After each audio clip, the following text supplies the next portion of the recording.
Hello everyone, I hope you're all having a fantastic day. Today we're going to be unboxing this Real Action Hero Yukari. This was actually a Christmas gift from my husband to me. I was super excited that he got me Yukari over Miho because there is a Miho one, but she tends to be less expensive and she tends to be easier to find. She goes up a lot more often. Before we get into this though, I wanted to open up this Korimori Mine mug that I got off of Ami, and I'm hoping it's actually metal because my Anzio plates that I thought were going to be metal ended up not being metal, which, while I liked that more for the plates, I'm going to be very sad if this is actually ceramic, so I'm hopeful that it's actually not. Ooh, it looks so good. It is not ceramic, it is full-on metal, and I'm so happy about it. Now to the piece de resistance, the Yukari figure. I am so excited about this. It's a doll, basically. We can see Yukari in her normal school uniform. You can also see some nice pictures right here of the doll in her various forms and uniforms. She comes with a wide variety of hands and also her winter school outfit as well as her normal Ori outfit. I'm very excited to go ahead and open this up. And I really like this packaging, how they added this little insert so you can see the figure as well as everything she can wear. Most likely I will end up keeping this box because I think that it keeps everything well organized. Speaking of the box, in the front it's just very simply the Yukari doll. On this side you can see her in the Ori uniform. The back is just a generic Girls into Panzer piece of artwork. The side shows a little bit more Yukari, and then the top and bottom show just the animated version of her. So let's go ahead and open her up. If he's gonna get me something for Christmas, I'm always like, please just buy it pre-owned. Like, no reason to waste all our money on something new. Let's go ahead and just buy pre-owned because that's how I would have bought it anyways. He did tell me that she has a little bit of damage, but he also knows that I don't mind that. So just a heads up to all of you, I'm sure we're gonna see some sort of damage somewhere along the line. Here she is in her blister, but here is her stand. It looks like it's a very simple, oh geez, things are falling down. All of her hands just collapsed. Oh no. We'll deal with that in a moment. This is her stand. It is just a see-through little stand. It's got some fingerprints on it. No big deal. Again, got it used. We can go ahead and it's one of those pincer stands. It doesn't actually attach into her back. It's just got this little pincer arm that we can go ahead and use to attach to her once we get her out, which actually for a doll I quite like that option versus it sticking into their back like say an Android or a Figma. All right, let's get her out. She has two different blisters here. The bottom blister has the winter stuff and the top blister has the non-winter stuff. I'm just gonna have to catch all of her hands now that they fell on the ground. Okay, so the back of her hair fell off immediately in the package. Oh boy. Okay, so this is not staying very well at all. I'm gonna go ahead and guess this because of the person before me, but just be aware that this might be a manufacturing issue. You might want to go ahead and add something to make it stick a little better. I don't know why there's a thigh seam here versus an actual just like up where the leg joint is. I find that to be a little annoying because it's not a point of rotation. For instance, her knees I could deal with, her ankles I could deal with because that makes sense, you move them around, but when it comes to just your random thigh, I don't really understand why there's a seam there. There is very slight damage on her thighs. I can see a little bit of scuffs, but nothing terrible. As for the figure itself, her neck is definitely a little bit long. It looks a little awkward, but the reason for that is because the clothing tends to poof up a little bit, and you can see that from looking at the figure, and that's the reason they tend to make their necks a little longer, so that way when they're wearing the clothing, when it poofs up, it doesn't make them look like they have too short a neck. So it's more of a compensation thing where they're trying to make it look that she has a normal size neck even though the doll itself actually has a longer neck. The clothing on this figure is actually amazing. First of all, whoever had it before me, while they might have scuffed her thighs, they did not scuff her outfit, and I highly thank them for that. The green lines are what I would pay attention to when looking at the clothing here. The green lines as well as the seams. Every seam is perfect. Even where the green line is on the little sailor cape that she has on her school uniform, on both sides, they have about the same spacing from the edge, and that is impressive to me. Even if I were to paint that, I can't say I would be able to match that level of perfection. I think that this is just so accurate and well done that the uniform itself, I mean, it is impressive. It is very nice. Even the fact that her little bow thing is a different type of fabric. It's silk. And her clothing looks like normal cotton. It looks really nice. Her stockings are a bit more of a stretchy material, some sort of nylon. Her shoes have this very nice sort of gloss to them, which really makes them stand out in my opinion versus the rest of the figure. I think that she looks fantastic. The hair has just the subtlest bit of shading in it. I think the hair seam is rather awful, but considering that the back of mine keeps falling off anyways, I'm just gonna keep talking as if that didn't happen. But I think her normal faceplate is really cute, very accurate. Let's go ahead and try on some of these other faceplates and see what we think, and then we'll put her in her winter uniform, because honestly I'm probably gonna display her in that because I think that's the cuter of the two uniforms. Personal opinion, I know, whatever, you might think that's not the case, but I think it's very cute. Swapping her face out is super easy. You just take the back of the hair off and then the front of the hair off, and you have this nice little Yukari face here. She comes with 3 face plates. You have her normal standard one she comes with, her determined face like ah, and then you have her little silly like ooh face when she's like rubbing her hair and, you know, spazzing out over tanks. So we're obviously gonna pick that one because it also comes with an extra hair piece. Because this is just one piece, I'm going to have a problem with the back regardless of what's on the front. But again, just keep that in mind. You might not have that problem, or you might totally have that problem. I don't know. You can tell me in the comments if you had that same problem as I did. Cute little floofy Yukari, rubbing her head like like that. There we go. That's I can't get her. I can't get her elbow to bend. What's going on?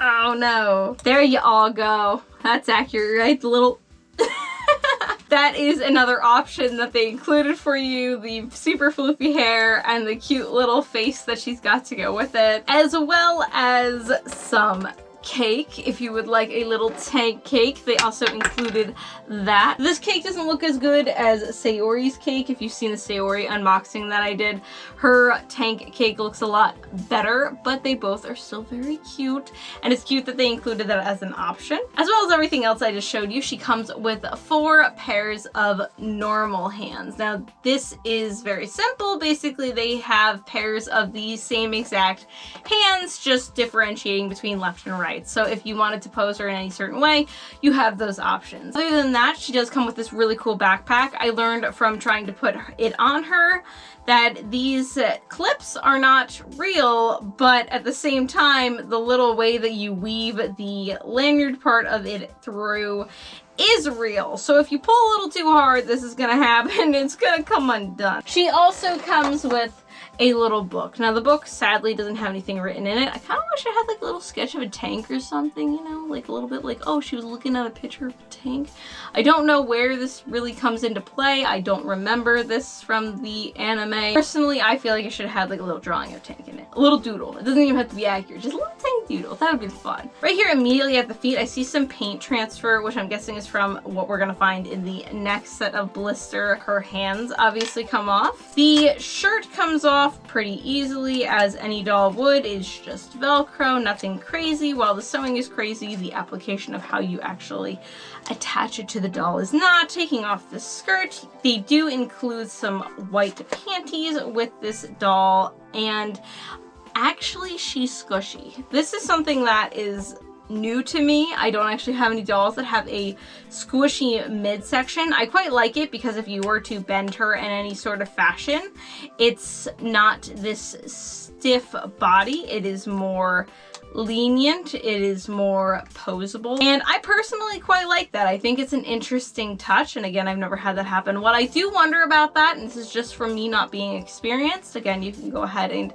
correct me in the comments, I do wonder if it will yellow differently over time. Plastics tend to yellow, including doll plastics. There are ways to mitigate what happens to them over time. But there is generally some sort of color differentiation just from normal deterioration over time of plastics, and I do wonder if it's going to be different than the rest of the plastic, and that would be interesting to see because it would definitely make the figure look a little strange, at least when you have her undressed. Admittedly though, you would probably have her wearing clothes more often than not. Interesting in my opinion that they made it so that way the hair seam and the face seam are separate like this. Usually they connect to each other, but having this little middle piece is kind of neat to me. I've never seen that before. So this is the blister for all of the winter stuff. As you can see, it comes with a jacket, a skirt, an undershirt, which is kind of interesting because they didn't have to do that, but they included it anyways. I probably personally won't display her with that on it because I just want her in the jacket. It doesn't need to be open.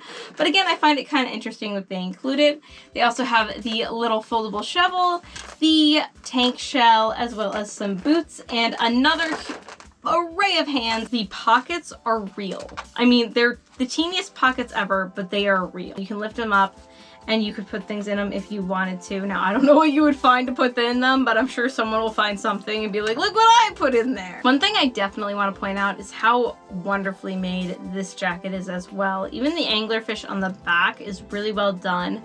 There's no sort of fraying or whatever you would call it when like a graphic tee starts to dissolve, because that happens over time, and these figures are not terribly new. Again, this is a used figure, but generally older figures that have this sort of wash on them will end up fraying and dissolving over time, and I'm glad to see that this has not yet. The winter set actually comes with a total of 5 pairs of hands and also comes with these little rings.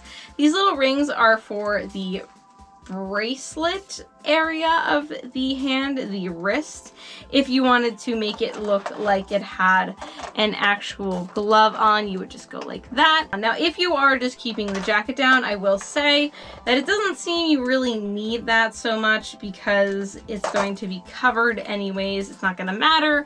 But if you wanted to go ahead and put this little t-shirt on her, you might want to go ahead and do so. While they don't come off as easy as the thigh, her feet do come off, and that is probably going to cause some difficulty with the shoes I'm about to show you. So these are her boots that she comes with.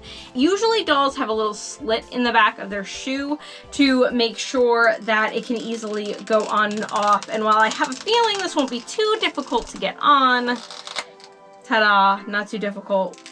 Getting off, yeah, it's going to be a bit more difficult. The base is just a little pincher arm.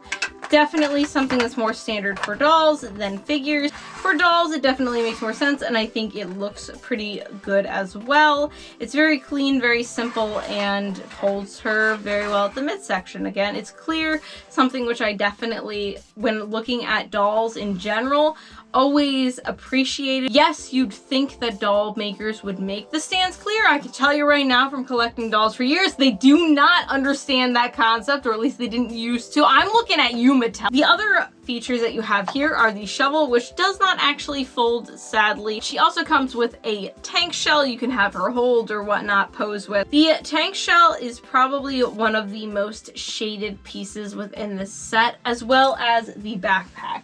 Backpack itself really impresses me simply because it looks so realistic here. This is fabric that is around the arm pieces and the rest is plastic, but it doesn't look bad or plasticky at all.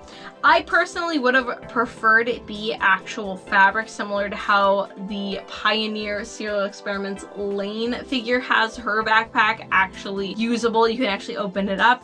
It would have been nice because you could have stuffed some of the extra hands in here. I personally like that kind of thing of keeping everything together and not having to keep the big package overall to keep everything organized. But I get why they did what they did, and I do think it looks really, really good. Likewise, I think the tank shell they give you is really well done. It has some more shading around the butt of it, whereas the top is really just a matte black. However, the bronze-ish, goldish part of it does have this nice black line, and it is incredibly clean, so I gotta give them some credit there.